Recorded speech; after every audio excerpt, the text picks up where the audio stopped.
la transparencia en España. Desde el año 2015 ambos empezaron a descollar en esta materia. Borja como innovador público y ahora director en la Diputación de Castellón, Anabel como secretaria del Consejo de Transparencia de Aragón y Joaquín, creemos que primero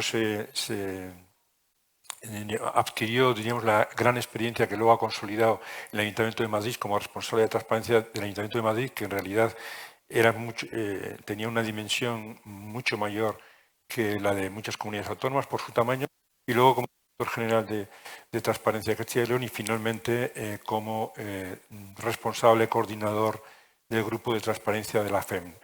Creo que es un plantel tremendo de experiencia y no solamente de experiencia, sino de permanente innovación, de permanente búsqueda de las mejores maneras de trabajar en este campo. Y sin más voy a cederles la palabra y rogarles, vamos a incluso procurar que el propio turno de preguntas se arranque con las propias de ustedes, ¿no? Para que en cualquier caso sus preguntas siempre tengan hueco. Por lo tanto, les agradecería mucho que en cuanto les vayan surgiendo, las vayan preparando. Si quieren me las pasan por escrito, si quieren las expresan de viva voz, pero será su turno el que abra el momento de las preguntas. Sin más, le dejo la palabra a Joaquín para que nos ilustre con su habitual prosodía. Muchas gracias, Daniel, y buenos días a todos y todas. Siento si la presentación es un poco atropellada porque digamos que este imprevisto pues hace que uno no se haya repasado las cosas y ahora recuerde durante la exposición pues todo lo que se hizo entonces, ¿no? Efectivamente fue un proyecto reconocido por el Ministerio de Hacienda. Estoy aquí, Clara, también con nosotros, y algunos reconocimientos incluso fuera de nuestro país, como fue una mención honorífica en los premios EPSA del Instituto Europeo de Administración Pública. Entonces, bueno, muchas de las cosas pequeñitas que hacemos en nuestras casas son proyectos de un impacto, aunque a lo mejor en el ámbito de población o territorio limitado, pero son proyectos que hay que presentar, que hay que contar, porque yo creo que los proyectos que vosotros lleváis a cabo en esta tierra son proyectos, desde luego, mucho más importantes por la carencia de medios que tenemos, pero seguramente por el impacto más directo en la población que administramos. Así que os animo bueno, no ser modestos en esto y bueno, ver a ver en qué medida esto tiene el aplauso, también el reconocimiento de los demás y se toma como buena práctica, ¿no?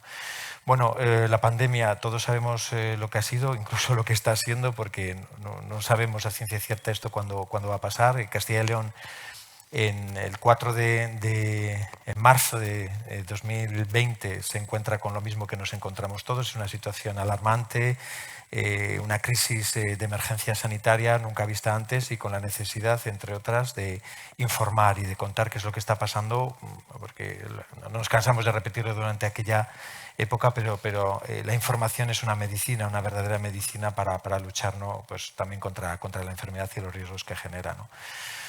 Bueno, el volumen de actualización, el volumen de la información y la necesidad de actualización era brutal, con un montón de datos además que eran muy inestables. Lo sabe también aquí Raúl, que nos conocimos además con motivo de la pandemia. La necesidad de actualizar incluso la información varias veces al día, pero con un volumen, como os digo, muy importante y información muy mutante, diríamos, ¿no? Compleja, información muy difícil de comunicar y transmitir en términos que se pudiera entender. Nosotros nos relacionábamos con personal técnico, científico y sanitario que, bueno, te explicaba las cosas a su manera y nosotros teníamos que ser capaces de entenderlas para contarlas también de otra manera, ¿no? Por otra parte, una situación totalmente imprevista que nos pilla a todos pues, con las tareas por hacer, incluso con una tarea que jamás habríamos pensado tener que hacer, con una falta de criterios, con falta de homogeneidad en la presentación de datos. Bueno, la verdad es que una situación complicada y una ciudadanía pues muy preocupada y asustada, que cuando se dirigía a nosotros pues no lo hacía, diríamos, en las condiciones que uno espera que lo haga, ¿no? Tranquilamente, con su tiempo, todo lo contrario, ¿no? Bueno, quizá el proyecto en el que nos fijamos un poquito, porque es el que se anticipó en el tiempo, dado que la ola, diríamos, venía especialmente de Italia, fue el país con cifras más alarmantes en un primer momento. Ellos utilizaban una visualización, una cartografía, un sistema modelo ARGIS basado en el diseño de Esri, digamos una aplicación comercial, una fórmula comercial ya muy conocida para aquellos que trabajamos en visualización de datos antes, y las comunidades autónomas pronto tomaron este mismo modelo. Aquellos que no tenían herramientas para visualizar, diríamos, lo adquirieron lo más rápido posible, un sistema, como os digo, y un modelo muy parecido al italiano. Aquí tenéis la visualización de datos de Cantabria, aquí la de Euskadi, vemos la del País Vasco, y aquí tenemos la de Cataluña, ¿no? Todas visualizaciones basadas sobre el mismo modelo de visualización y de cartografía o como os digo, de presentación y muestra de datos, ¿no? Importante aquí, todo esto que veis necesita y requiere información reutilizable. Por eso yo siempre insisto mucho en que si no trabajamos en formatos reutilizables no vamos a poder dar este paso de visualizar los datos de esta manera que se puedan entender más fácilmente. Bueno, el proyecto se construye de la noche a la mañana. El 14 tenemos la declaración del estado de emergencia. El 16 publicamos el primer conjunto de datos, la primera visualización, que era la evolución de casos, que era una evolución pues, con un término temporal muy limitado porque no se recogían ni recopilaban todavía datos de una forma sistemática en nuestro país, ¿no? Bueno, un proyecto dirigido sobre todo para la sociedad, con la visión de informar, permitir anticiparse, proteger la vida y la salud, ¿no? Solamente podemos actuar, digamos, con rapidez allí donde tenemos datos muy actualizados, ¿no? Para los reutilizadores, especialmente para los medios de comunicación, llegamos a generar hasta 32 conjuntos de datos que se actualizaban día a día. Anabel también conoce muy bien esta experiencia de actualizar los datos sábados, domingos, nos pillaba donde nos pillaba, no muy lejos de casa porque no podíamos en la primera semana salir de casa, pero algunas veces pues, salíamos un poquito al campo a idearnos y llevábamos pues, nuestra tablet para actualizar los datos donde nos pillara, ¿no? Y dos conjuntos de datos que eran capas cartográficas, ¿no? Importante también permitir embeber e incrustar esta información para los medios de comunicación en sus propios medios, que no tuvieran que hacer otro esfuerzo en algunos casos, especialmente para medios regionales, salvo incrustar la información que nosotros estábamos publicando. Información también muy importante para los responsables públicos que tenían que tomar decisiones. O sea, que fijaros esos tres clientes cualificados especiales para nosotros, incluso un reto difícil de afrontar porque la información se tiene que mostrar de una única forma que sea suficiente para tres colectivos tan distintos, ¿no? Un proyecto a mitad de camino de la transparencia, rendición de cuentas y después de los datos abiertos para los reutilizadores. Fue una gran experiencia en estos dos ámbitos, ¿no? Cómo contar y rendir cuentas, cómo de alguna forma explicar también lo que está haciendo la administración autonómica para abordar la pandemia y por otro lado pues un ejercicio de datos abiertos para que cualquiera pudiera explotar esta misma información, ¿no? En lenguaje claro y con el contexto necesario, son datos que si no tienen contexto suficiente no se van a entender. Ahí tenéis una pequeña explicación de lo que era ese indicador, el RT, que le llamábamos de forma abreviada, el número reproductivo básico, que es, diríamos, lo que permite ver la velocidad de reproducción, ¿no? Bueno, nosotros intentábamos contar en términos comunes qué significaba esto para que la ciudadanía pues, pudiera entender el indicador que estábamos mostrando, ¿no? Por otra parte, información que se tenía que apoyar en multitud de gráficas y diseños. Teníamos la experiencia de que prácticamente nadie leía ni siquiera las explicaciones que dábamos y la gente iba directamente ya a la gráfica a trastear y a filtrar datos, ¿no? Sin pasar, diríamos, por la explicación previa de, oiga, esto, para entenderlo bien, tiene que saber que esto significa esto, ¿no?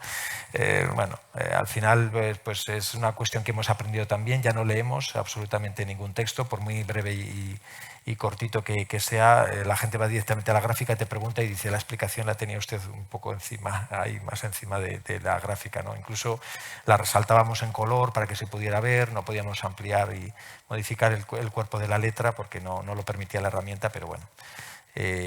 Una gran experiencia. Una experiencia también, como os digo, que nos acerca a los medios de comunicación. Ahí hay un pantallazo de una conversación con otro periodista de datos que Raúl lo conocerá muy bien, Jesús Escudero, diciendo, oye, tenéis esto, me lo puedes dar, ¿cómo lo hacemos? No entendemos esto. Bueno, la verdad es que el teléfono, los mensajes de Twitter era terrible. Al cabo del día podríamos tener unos 200, 300 mensajes que gestionar y, bueno, pues 2 personas y media que éramos en aquel entonces para para todo, pues creo que fuimos capaces de atender más o menos a todo lo que se nos pedía y hacerlo rápido, ¿no?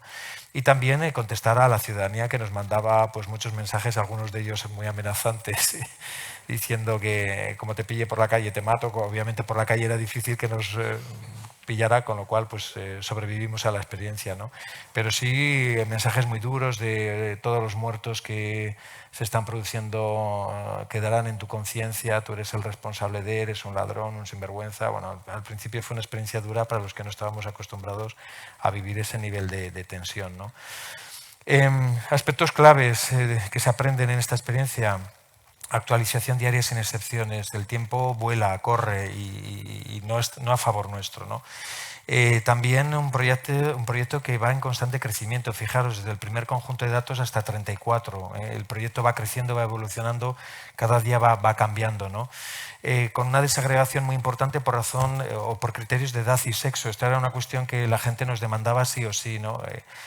Había que ofrecerlo en datos de atención primaria, profesionales, personas vacunadas, fallecidas, y todo esto además con una exigencia de proteger datos personales en una información sanitaria que sabéis que tiene un nivel de protección especial, ¿no? Esto ha sido complicado.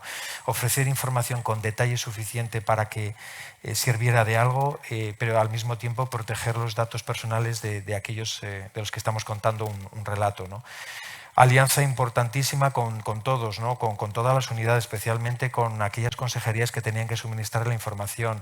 Algunas veces no nos querían dar los datos porque dicen, estos son unos locos de la vida, unos kamikazes, lo van a publicar, y decíamos, no va a ser así, vamos a hablar antes, no te preocupes, consensuamos. Pero claro, había que hacerlo en 10 minutos, no podíamos tirarnos una semana para consensuar todo, ¿no?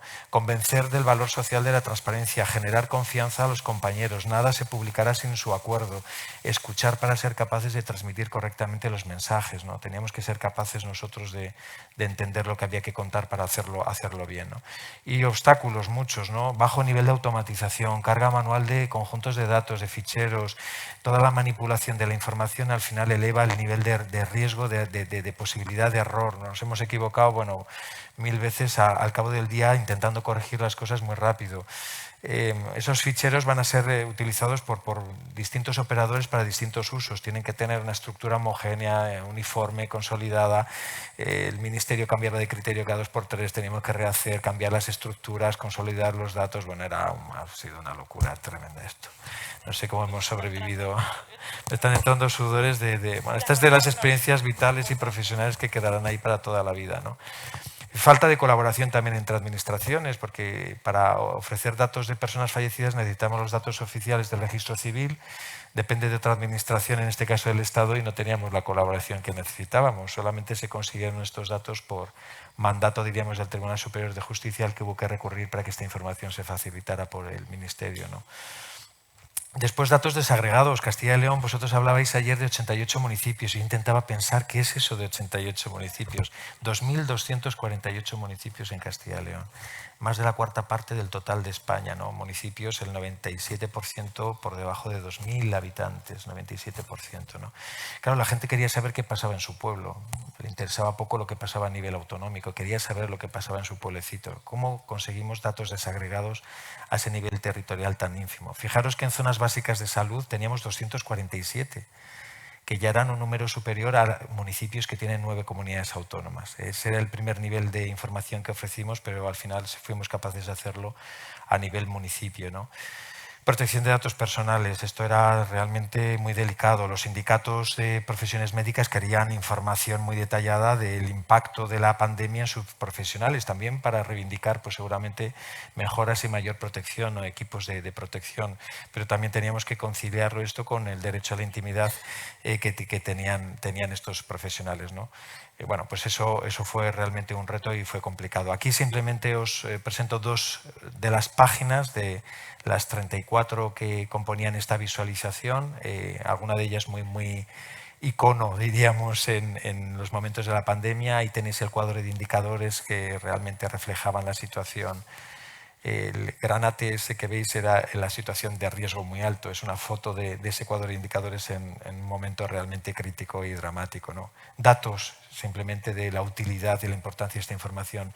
En un año conseguimos 4 millones de usuarios nuevos. 4 millones de usuarios nuevos. La comunidad autónoma tiene 2.400.000 habitantes y encima con población muy de avanzada edad y rural que no utilizaba ni consultaba estos datos. En Google Analytics, que entonces lo utilizábamos y nos permitía saber de dónde nos miraban, era Estados Unidos, Europa, América Latina, Japón, bueno, en realidad de todo el mundo. Más de 43 millones de visitas a páginas en un año, ¿no? Esto era extraordinario, nunca se había conocido. De hecho, la propia herramienta casi revienta, la sometimos ahí a un estrés brutal y los propios suministradores de la herramienta que tienen su sede en París nos dijeron que había sido la experiencia para ellos brutal, vital de su vida. Jamás había pasado algo en la explotación de datos y la visualización de datos. Bueno, pues esos son los indicadores y nada, gracias y perdonad lo atropellado y lo improvisado de la exposición. Gracias. Muchas gracias, Joaquín. Ya me costaba cortarles porque parecía que no han pasado 10 minutos. Cuenta las cosas como si fuera una película y además con la emoción y el drama que tuvo y que aún para mucha gente tiene la epidemia del COVID. Bueno, vamos a pasar ahora con Anabel Beltrán. Además de ser secretaria del Consejo de Transparencia de la Comunidad de Aragón, es pues la jefe de servicio de transparencia del gobierno y por lo tanto la dueña de la cocina donde se gestan muchas de las cosas que luego se ven a través de otros ámbitos, ¿no?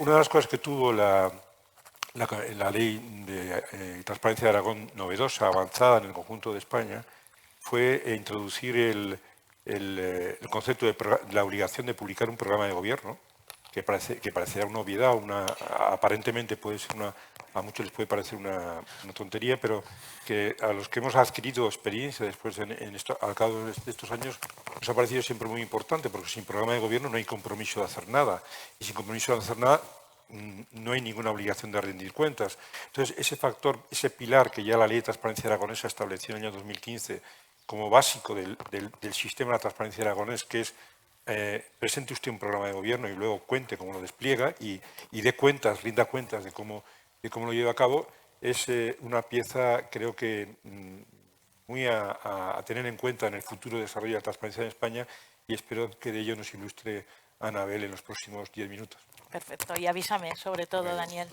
Bueno, buenos días. Conocí esta isla hace muchos años y esta isla me atrapó. Y me atrapó mucho más cuando vi que esta isla le devolvía la salud a uno de mis hijos. Así que siempre digo, como Saramago, que Lanzarote no es mi tierra, pero es tierra mía, que volver siempre es un regalo y que volver a hablar de transparencia y de gobierno abierto pues es un regalo con un lazo enorme. Así que lo primero, gracias de corazón.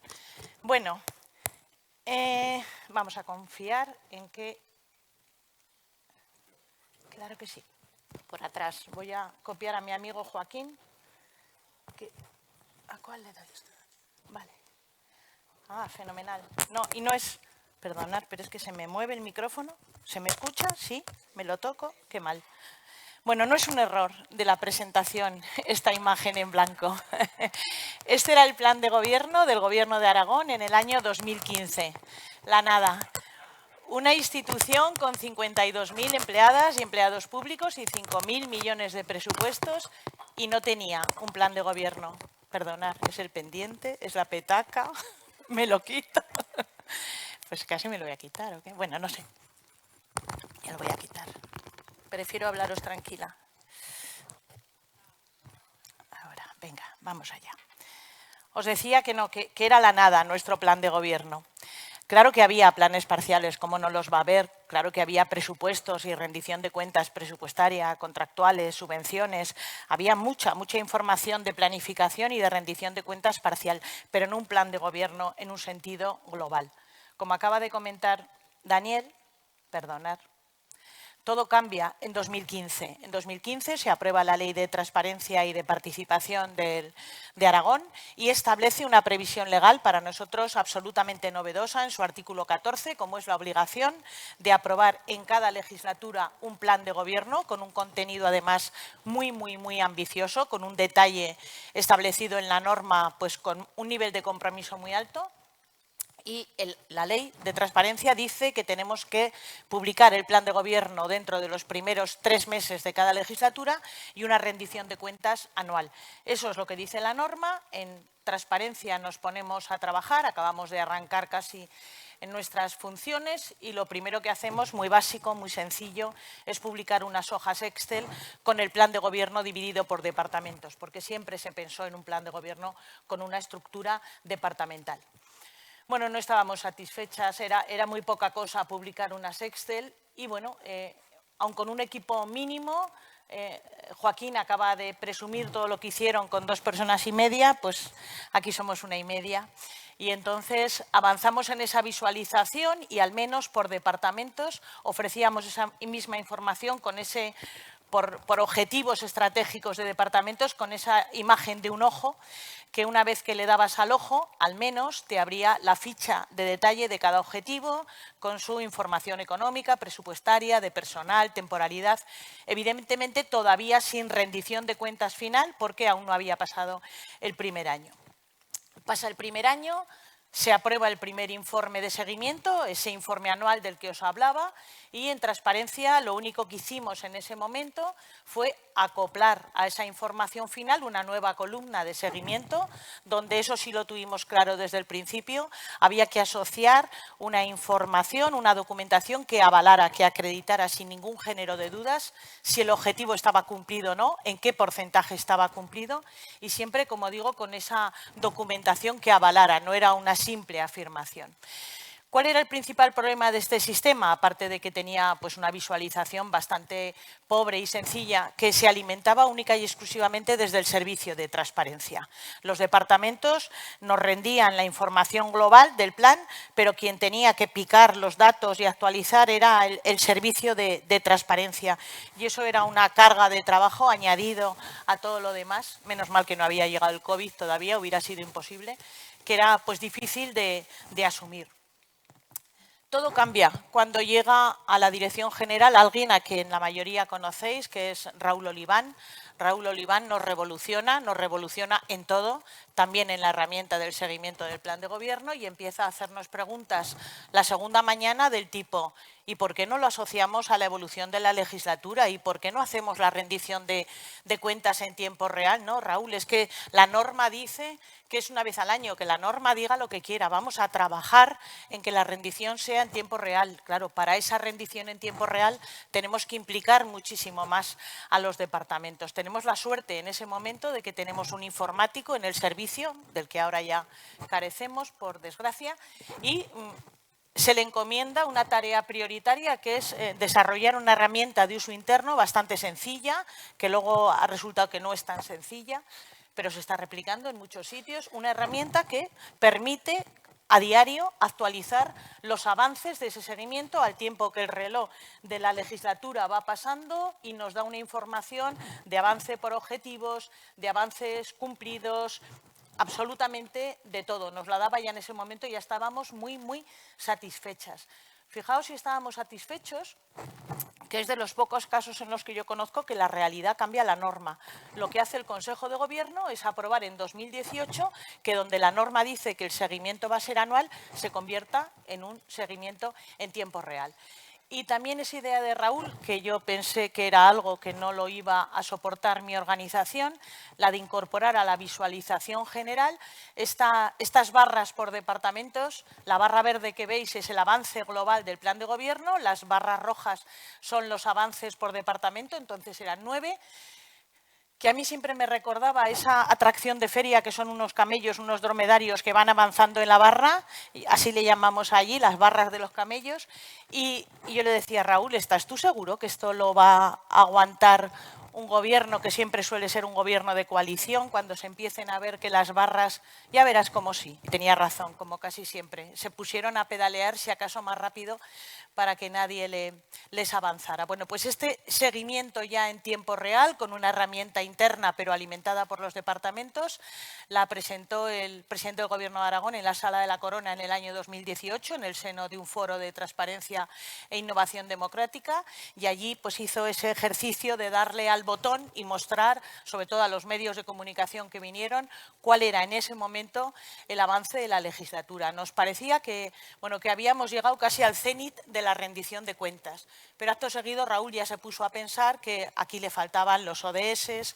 la triple agenda social, verde, digital, y nos pusimos a trabajar cara a la 10ª legislatura en un gobierno ya cuatripartito, nada menos, en meterle una capa de diseño más interesante. Estábamos a punto, a una semana de presentar la nueva herramienta que se denomina VisualGov. Estábamos a punto, a una semana, y de repente llegó él. Llegó él y nos cambió absolutamente toda la estrategia, sobre todo porque el gobierno cuatripartito, a la semana o a las 2 semanas de declararse el estado de alarma, aprobaron otro plan de gobierno diferente, en paralelo, la estrategia aragonesa para la recuperación social y económica, dedicada única y exclusivamente a paliar los efectos de la pandemia, con una estructura, a Dios gracias, muy parecida a la del plan de gobierno. ¿Qué hicimos? Volvimos al cajón, recuperamos la herramienta básica de seguimiento del plan de gobierno y realmente en 2 días pudimos mostrar la información de avance en tiempo real, de tal manera que es la primera vez en mi vida que para cuando me han llegado interpelaciones parlamentarias las he podido responder diciendo no hace falta que nos pidan que demos información en tiempo real, la tienen desde ayer publicada en el portal, que eso te da una… Seguro que muchas y muchos de los que estáis en la sala me entenderéis, una respuesta con una línea en la que es un enlace a una URL. Aquí lo tiene. Bueno.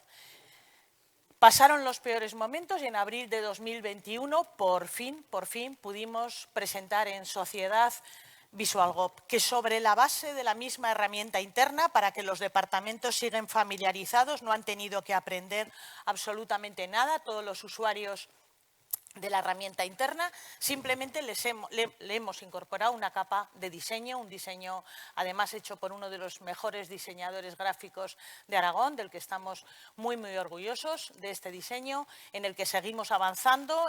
Por supuesto, se muestra legislatura transcurrida, índice de cumplimiento, los objetivos que se han empezado, los que no, los que están a medias.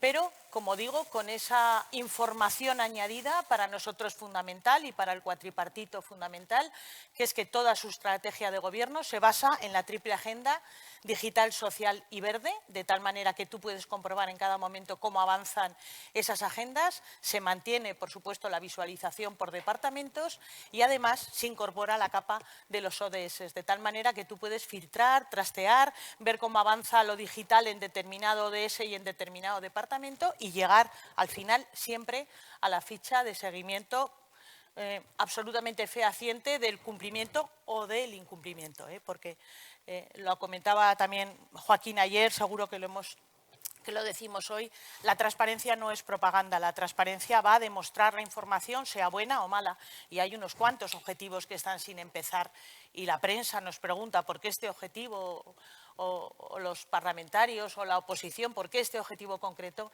está sin empezar. Aquí no se maquilla absolutamente nada. Luchamos mucho porque la visualización en móvil fuera muy buena, porque otro tema que fue consecuencia de la pandemia es que ahora la ciudadanía nos consulta el 70% de las ocasiones a través del móvil.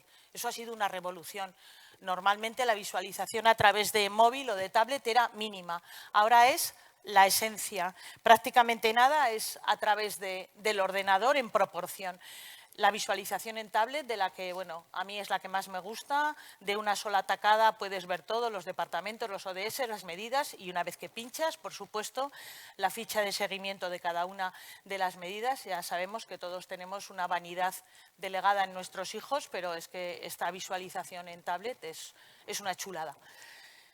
Bueno, pues aquí había un vídeo mínimo en el que os enseñaba que no va a funcionar, pero al menos sí que veis que la legislatura va al 87% y el índice de cumplimiento al 80%. Ahora mismo la verdad es que va bastante bien en los últimos meses el avance.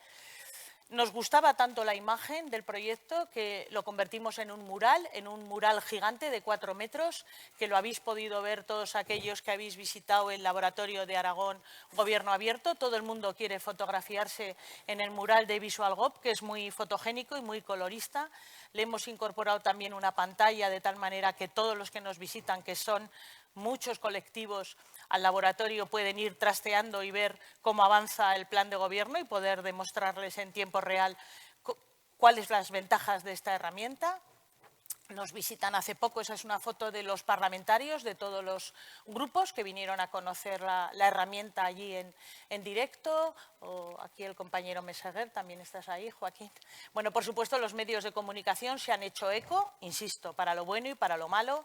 Fijaos en un titular de hace unas semanas, llegamos al 80% de la legislatura con un 61% del plan de gobierno cumplido, ahora avanzado, pero ahí está la evidencia, ¿no? Esa evidencia de la imagen de VisualGov. Hemos sido finalistas de algunos premios muy importantes, pero nuestro mejor premio son las visitas, los impactos en todo tipo de redes sociales y sobre todo las peticiones de réplica. Lo están replicando en la Universidad de Zaragoza, lo están replicando algunas comunidades autónomas, todavía no puedo decir cuáles porque están todavía en los trabajos preliminares, pero dentro de poco veremos, creo, VisualGov por el mundo. Aquí había un vídeo final de 1 segundo, que es como acaba nuestro vídeo de presentación, que dice, con VisualGov en Aragón, la rendición de cuentas es mucho más que una metáfora. Yo también creo que eso es así. Así que muchísimas gracias.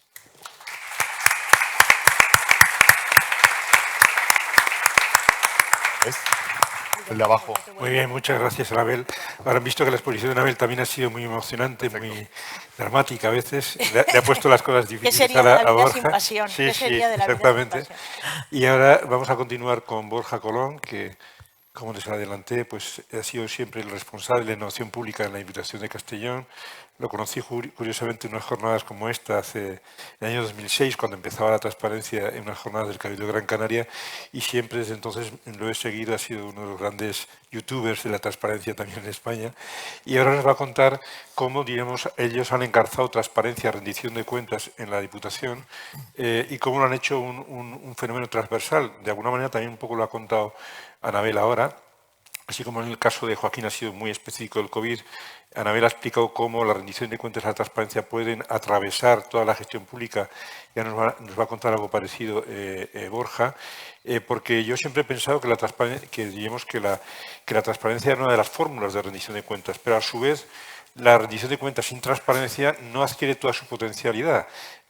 Anabel ahora decía cómo realmente los camellos de la ejecución del proyecto de gobierno se echan a caminar y seguramente compiten entre ellos, las diferentes barras de camellos, cuando se hacen públicas. Mientras no se hacen públicas es una cosa que está en la gaveta o en el cajón, en Peninsular, pero cuando se hacen públicas estimula al propio, no solamente a los propios consejeros, a los equipos de los consejeros, a todos los funcionarios, porque no quieren nunca quedarse el último. Eso es lo que nosotros hemos visualizado en Canarias, como por ejemplo con el índice de transparencia. El índice de transparencia de Canarias, simplemente por existir, estimula a los que están detrás a mejorar. Ahora le toca a Borja, de alguna manera, cerrar este ciclo. Luego les invito a hacer sus preguntas en cuanto acaben. Gracias. Gracias, Daniel. Es un placer estar aquí con vosotros entre tantos compañeros y amigos. Gracias, Marta. Yo os reconozco que me seduce mucho el gobierno abierto, el que el gobierno abierto apunte a los ODS, pero me despistó un poco el título de la mesa, la rendición de cuentas como estado avanzado de la transparencia, quizá porque mi perfil profesional en la Diputación de Castellón no se circunscribe exclusivamente a la transparencia, ¿no? Tengo un perfil técnico, ahora de director general, pero antes de jefe de servicio, donde trabajamos tanto administración electrónica, como todos la conocéis, transformación digital, todo lo que representa el gobierno abierto con esos famosos pilares y, por último, la parte de gobernanza inteligente, es decir, el uso de tecnología y demás. Entonces, tengo una visión de transparencia. Joaquín hablaba de dos personas y media, Anabel habla de 1 persona y media, nosotros somos media persona dedicados a transparencia, pero voy a dar una visión que desde mi punto de vista os dará lo que para mí representa la transparencia y, sobre todo, la rendición de cuentas. A mí los ODS siempre me dan tres vectores interesantísimos. En primer lugar, ser una brújula para nuestras instituciones cuando siempre han estado desnortadas, es decir, cada uno hacía su guerra independiente a las demás, y los ODS nos han permitido marcar una hoja de ruta, al menos a la que nos podíamos identificar todos. En segundo lugar, ha dejado en evidencia la debilidad de las instituciones públicas para hacer frente a esos tremendos desafíos. Es decir, contraponer la complejidad de esos wicked problems a la simplicidad de las instituciones, ¿no? ¿Cómo vamos a ser capaces, unas administraciones tan simples, tan llanas, tan elementales, de abordar esos retos tan complejos? Y por último, la tremenda responsabilidad de entender que todos los desafíos que están en los ODS caen del lado de lo público. Es decir, que vamos a tener que ser empleados y empleadas públicas los que nos hagamos cargo de, al menos, diseñar el futuro de las administraciones públicas para hacer frente a esos desafíos. Entonces, me ha gustado mucho siempre la orientación a los ODS en todas las facetas de nuestro trabajo. Desde el punto de vista de la Diputación, os decía que, claro, nosotros tenemos, en mi servicio teníamos una orientación muy multidisciplinar, y cuando empezamos a trabajar nos planteamos qué grandes retos o a qué 3 grandes retos nos teníamos que enfrentar. En primer lugar, identificamos siempre con el paraguas de los ODS retos vinculados a la gestión, a la forma de trabajar, a la forma de hacer las cosas. En segundo lugar, retos que tienen que ver con la propia credibilidad de las instituciones, el alejamiento de la ciudadanía a las instituciones, la falta de empatía y, de alguna forma, todo lo que ha representado el gobierno abierto. Y, por último, la vorágine tecnológica de los últimos años, que de alguna forma ha precipitado incluso las propias políticas públicas. Hablamos de gobierno abierto, como podemos hablar de minería de datos o de blockchains o inteligencia artificial, y eso es de un tiempo aquí. Entonces, nos planteamos precisamente esos 3 retos desde los siguientes puntos de vista. ¿Cuáles son los retos de gestión? Pues lo paso muy rápido. Al final, retos que tienen que ver con la forma de trabajar, procesos, burocracia, eficiencia, coordinación, a la que nosotros, a ese reto de gestión, lo llamamos el paradigma de la administración electrónica, y diseñamos un modelo de administración electrónica siempre integral, sostenible y, fundamentalmente, hemos entendido una administración electrónica de sentido común. ¿Qué quiere decir eso? Una administración electrónica quizá carente de florituras, pero holística de principio a fin, con capacidad de transformar realmente las cosas. Tener en cuenta que somos una diputación provincial, y que nos debemos tanto a lo que es la institución provincial como al resto de municipios. Por lo tanto, todo lo que hacíamos en términos de transformación digital tenía que tener una coherencia en el territorio espectacular. Por lo tanto, diseñamos un modelo de administración electrónica con sentido común y que fuera capaz de hacer una trazabilidad de los procedimientos sencilla pero potente. En segundo lugar, como os decía, el reto de la credibilidad, el de acercar la institución al pueblo, el de acercar la figura de la Diputación, que es una institución ya de por sí desacreditada, precisamente a la ciudadanía.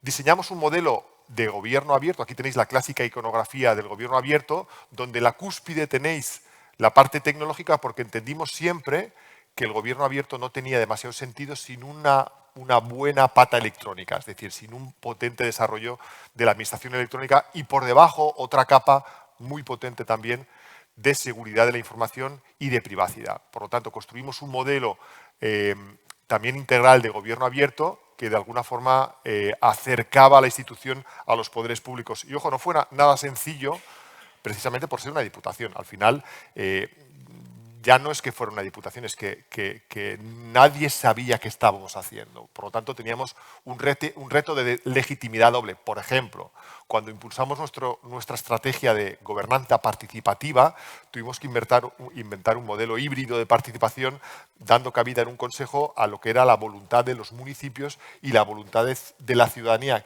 que era muy difícil consensuarla en un mismo consejo, para que la gente entendiera que al final la voluntad de la Diputación no solo era para con el territorio, sino para con sus ciudadanos también. Por último, los retos que tienen que ver con la tecnología, que, como os digo, impactan razonablemente en las instituciones, pero lo impactan con mayor intensidad en la ciudadanía. Al final hemos intensificado la reducción de la brecha, intentando humanizar el uso de esa tecnología, que para que corriera a favor de precisamente la gestión pública. Al final, ¿qué hemos pretendido? Esto es una foto de Boti, ya os contaré un poco. Utilizar la tecnología más avanzada para producir servicios de forma proactiva, personalizados en tiempo real y basados en datos. Es decir, que al final la tecnología usada en favor de la administración permite gestionar los servicios más rápidamente, más personalizados y ajustados a las necesidades de la gente. Os pongo una foto de Boti. Boti, no sé si lo sabéis algunos, es el chatbot de la ciudad de Buenos Aires, una experiencia que surgió precisamente en la pandemia, una experiencia de muchísimo éxito, con un montón de transacciones, y que ha sido capaz de llevar a WhatsApp la inteligencia artificial a través de chatbots conversacionales y ha aterrizado lo que es la gestión de la administración pública en un modelo de comunicación donde no existen barreras, como es WhatsApp. Claro, Anabel decía, el 77% o el 80% de las visualizaciones de VisualGov se producen en los dispositivos móviles. Pero bueno, hay estudios que te dicen que aproximadamente un 50% de los jóvenes menores de 25 años solo quieren relacionarse a través de chatbots conversacionales.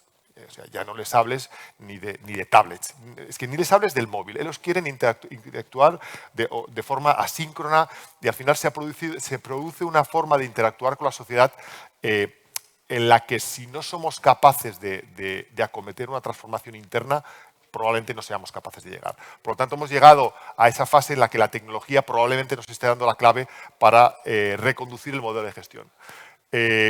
Perdón. Este es un camino largo y esta diapositiva quizás un poco infantil, pero a mí me gusta recordarla porque en el transcurso de los años hemos vivido un modelo de transformación en diferentes velocidades, pero todos hemos intentado transitar por una transformación digital, por un gobierno abierto que, si os dais cuenta, arrancó 2009, Barack Obama, y ahora estamos todos hablando de tecnología disruptiva. Esos modelos que se acumulan en el tiempo se han ido de alguna forma desarrollando en paralelo en todas las administraciones públicas y no podemos disociar tecnología de administración electrónica de gobierno abierto. Por eso mi visión de la transparencia no es una visión independiente a todo lo demás, sino que tiene que ver, o es una de las patas o de los vectores de todo el proyecto de transformación en la Diputación. Para nosotros, por resumir, ¿dónde se sitúa la rendición de cuentas? Daniel, que tú me preguntabas. ¿Y para vosotros qué es la rendición de cuentas? Para nosotros la rendición de cuentas es un elemento consustancial a la acción pública. Por lo tanto, no hemos ubicado la rendición de cuentas al final del circuito, sino que la rendición de cuentas nos ha ido acompañando durante todo el proceso. En la administración electrónica, siendo transparentes en los servicios que ofrecíamos. En el gobierno abierto, lógicamente, a través de portales y visualizaciones.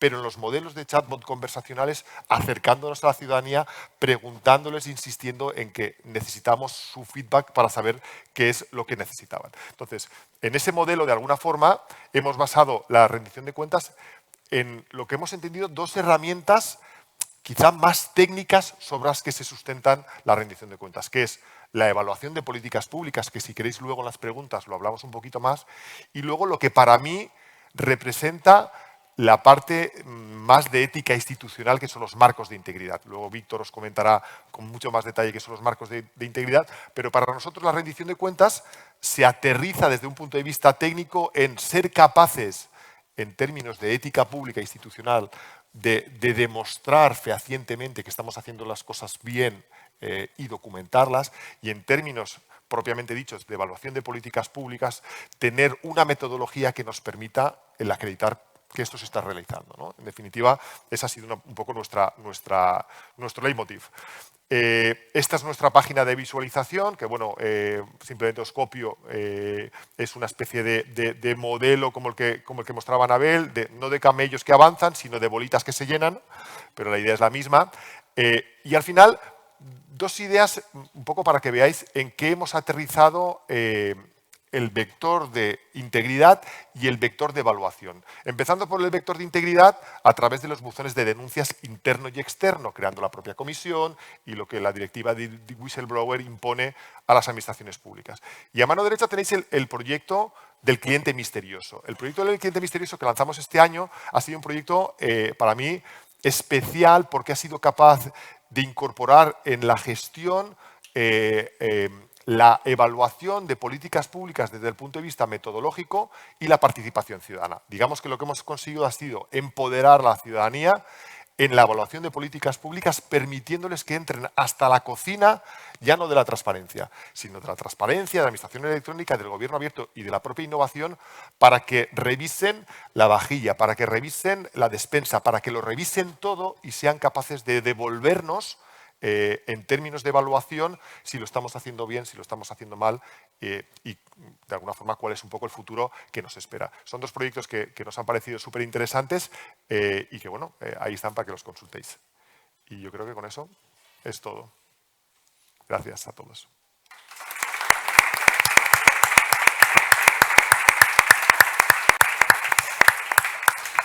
Muy bien, muchas gracias, Borja. Me ha hecho gracia también lo que has comentado del chatbot, porque yo era bastante escéptico respecto a los chatbots hace un tiempo, y fue precisamente la gente joven del equipo la que me insistió en que efectivamente a la gente de menos de 30 prefiere chatear que no mantener una conversación telefónica, y por lo tanto le facilitamos la entrada y la consulta a la administración por esa vía, aunque no siempre el chatbot va a responder acertadamente, pero es una buena manera de engancharlos.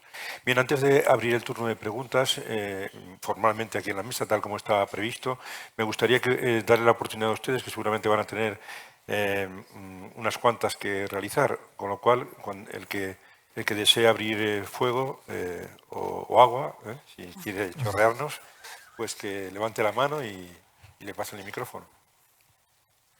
¿Alguien? ¿Sí? Espera, que le llevan el micrófono, Daniel. Un momentito. Para que se oiga. Realmente la función de vuestros departamentos es de policía, es de alguna manera veláis por eso que os cuentan sea la realidad, o no hay una forma de llevar eso a cabo. A ver, dentro de la transparencia en la gestión, ¿ustedes tienen una función de velar de que eso es así? No, en absoluto. Ah, vale. En el caso de una herramienta de seguimiento de plan de gobierno, no. La función de seguimiento en absoluto puede corresponder a transparencia, que solo hacemos que trasladar eso de la forma más rápida, visual y comprensible posible a la ciudadanía. No he advertido, y eso también me parece muy importante, los departamentos incorporan los avances, pero ningún avance se ve en tiempo real si la presidencia del gobierno no lo valida. Hay un equipo de 2 personas que revisan constantemente que esas evidencias que se han enlazado son correctas. Y, de hecho, la experiencia nos dice que se echan atrás muchísimos de los avances. Es decir, si no en su integridad, se dice, no, esto no puedes considerarlo cumplido al 50, como mucho lo tienes cumplido al 30, por esto y por esto. Si dentro de 3 semanas eres capaz de mandarme la 4ª certificación de obra de este colegio, pues podremos entender que está cumplido al 50. Y así con todo, de tal manera que nosotros desde la trastienda sí podemos ver cada día la cantidad de avances que están pendientes de validar. Se devuelven con observaciones, se aceptan. Los departamentos tampoco son libres para incorporarlos, pero no son libres para darle al botón y que la información aparezca. Hay un órgano de control intermedio que vela porque eso es así, y luego el órgano de control global, que somos todas las que podemos entrar y decir, oiga, que están poniendo que la fibra óptica ha llegado a todo el territorio de Aragón a una velocidad determinada y en mi pueblo no ha llegado a ninguna velocidad todavía, con lo cual no me pongan el 100 y pónganme el 99,7, no, pero no es función de la transparencia ese, al menos no en la dirección general en la que yo trabajo. Sí, yo creo que tiene que ver un poco con el modelo de organización de cada administración, ¿no? En mi experiencia, por ejemplo, en Castilla y León, la Inspección de Servicios, que es un órgano de control y en cierta forma de verificar que lo que tú estás contando a través de estos medios o soportes o líneas, diríamos, de comunicación es cierto o no, esa posibilidad de acreditar o verificar te la da también un servicio de inspección que puede que dependa de ti o no. Es decir, que el trabajo que nosotros hacemos también depende de unidades que, aunque no estén bajo tu paraguas, diríamos, o tu capacidad, diríamos, de maniobra, sí que trabajas de alguna forma muy directamente conectado con ellas, ¿no? Por ejemplo, la Oficina de Lucha contra el Fraude y la Corrupción en Madrid, en el Ayuntamiento, trabaja de la mano, o nosotros en Transparencia trabajamos de la mano con ellos, ¿no? La Inspección de Servicios, que está en el área de Hacienda y Personal, pues también trabaja con el área de Transparencia y de la oficina. O sea, hay que, digamos que en estructuras complejas o muy grandes, armar un modelo donde todos trabajamos aportando lo que nos corresponde, la parte de competencia que ejercemos, en un objetivo último, ¿no? Primero, rendir cuentas, contar lo que estás haciendo, y otros órganos, pues asegurar que lo que se dice y se cuenta es cierto, o si se detecta alguna irregularidad, pues la Oficina de Lucha contra el Fraude actuará también a través de sus mecanismos. Imagino que ocurre lo mismo con la BAF. Sí, bueno, y en mi caso, que es una organización muy pequeñita, estoy de acuerdo con ellos. No nos compete a nosotros velar porque las cosas se cumplan desde el punto de vista que usted apunta, pero digamos que tenemos que afinar el instrumento, damos sentido a esa melodía o a esa canción para que el resto de intervinientes, de agentes, sepan por dónde tirar. Porque la idea o la tendencia, no nos engañemos, es ser transparentes por parte de todos, pero muchas veces no conocen los canales, no saben cómo hacerlo, y nosotros damos esa herramienta que les permite, quizá a veces cuesta más, quizá a veces cuesta menos, canalizar la información para que salga a la calle.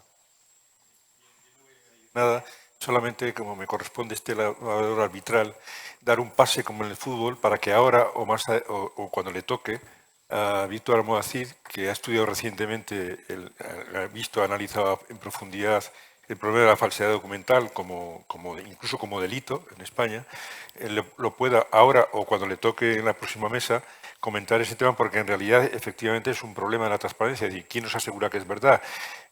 Por fortuna en el ámbito occidental los ministerios, la verdad, están prohibidos porque son ministerios de propaganda, no son ministerios fiables, pero sí existen mecanismos con lo que se han descrito aquí o como los que contemplan las leyes para el delito documental que seguramente nos pueden mejorar en el futuro. Por tanto, Víctor, si quieres ahora o después, haces tu propio comentario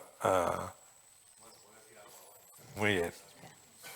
Sí, te lo acercan ya. Y así hacemos esto más una asamblea que un...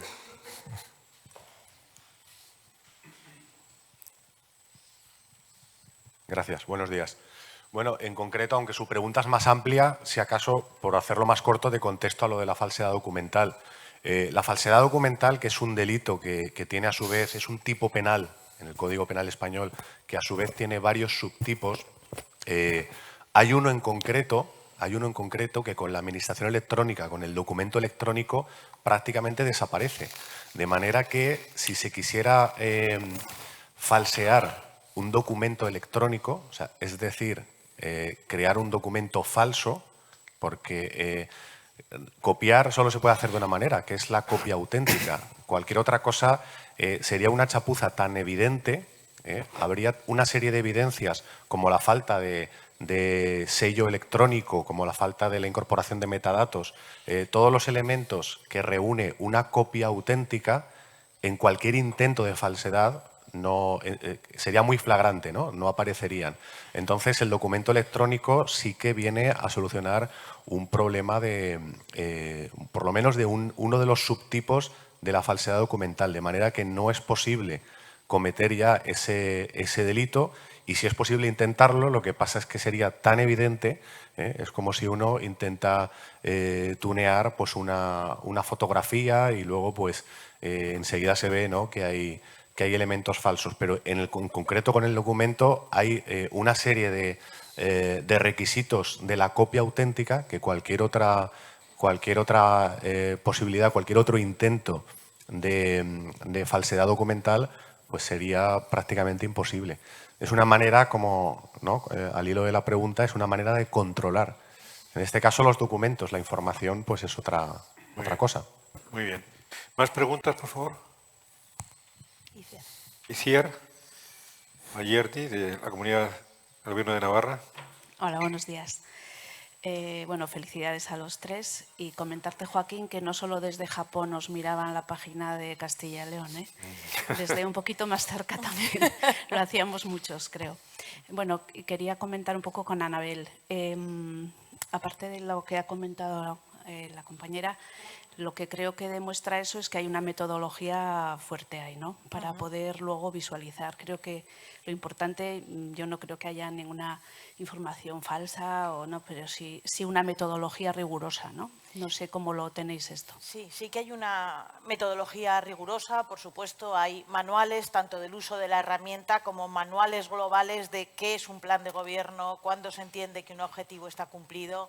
es verdad que está costando, está costando. Si quiero decir, si me lanzo a decir que es lo peor, digamos, que ha salido del proyecto, es que el primer plan de gobierno de la 9ª legislatura a mí no me parecía un verdadero plan de gobierno.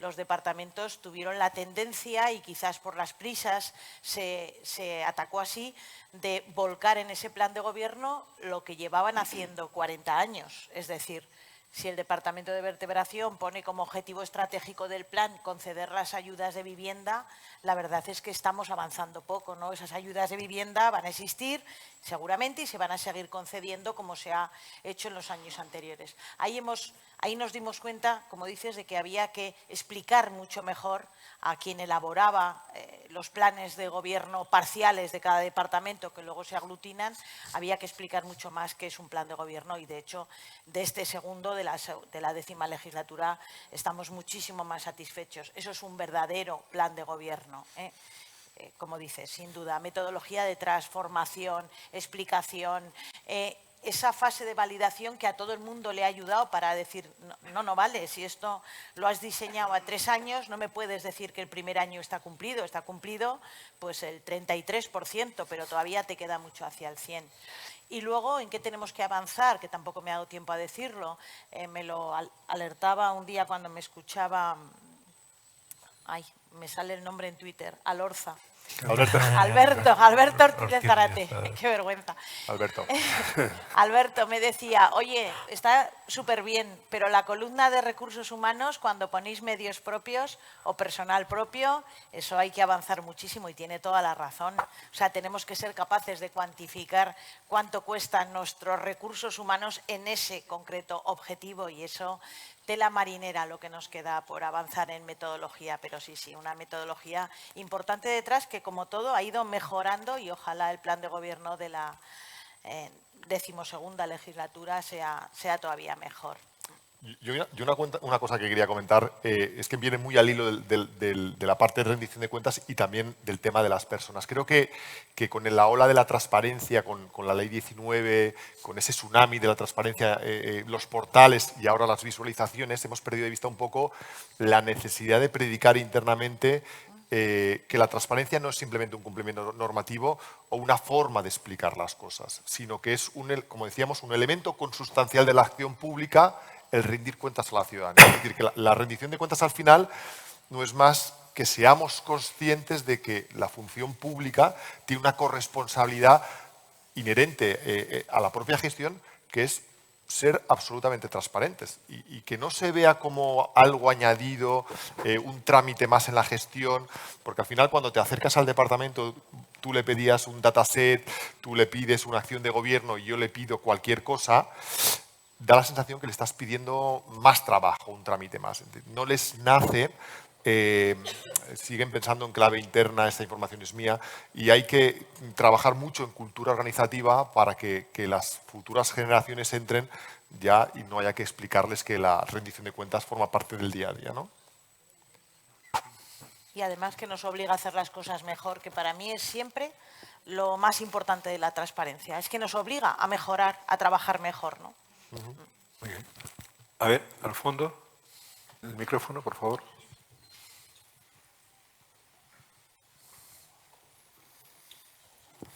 Hola, buenos días.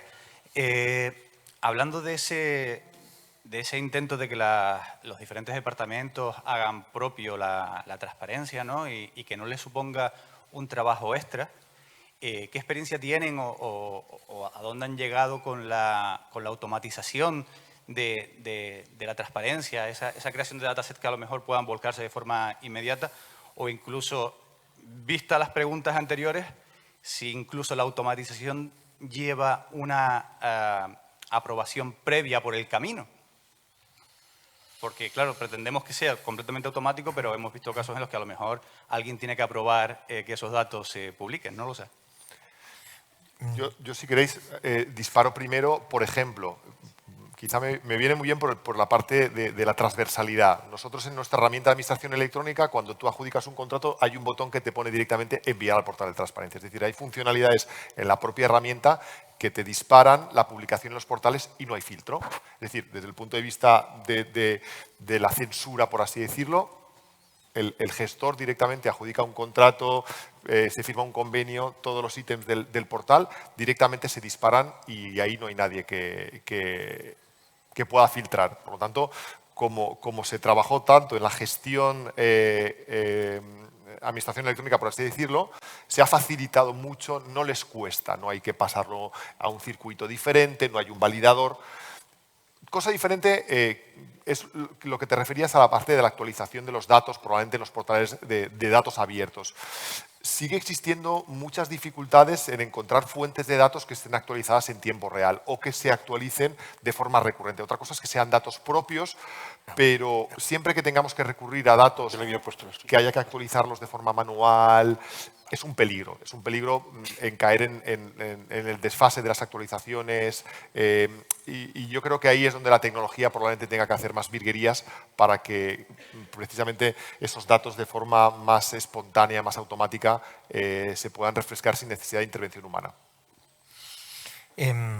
Vamos a ver, yo creo que el primer esfuerzo que hay que hacer es en mejorar las aplicaciones de gestión o de información que tenemos. Muchas de ellas, incluso aún todavía en su versión 10.0, siguen sin tener la visión de que la información que albergan tiene que poderse exportar en formato reutilizable. Eso para empezar, ¿no? Yo creo que estamos en un estadio incluso un poquito menos avanzado de ese que tú planteas de la automatización, ¿no? Es verdad que la modificación de las aplicaciones, nuevas versiones o nuevas aplicaciones, lo que tienen que permitir es precisamente eso para empezar, ¿no? El hecho de que después dentro de la organización alguien tenga que dar el OK. En mi propia experiencia, los primeros que van a impulsar esto son las unidades que se dedican a la gestión de la información y a la publicación, ¿no?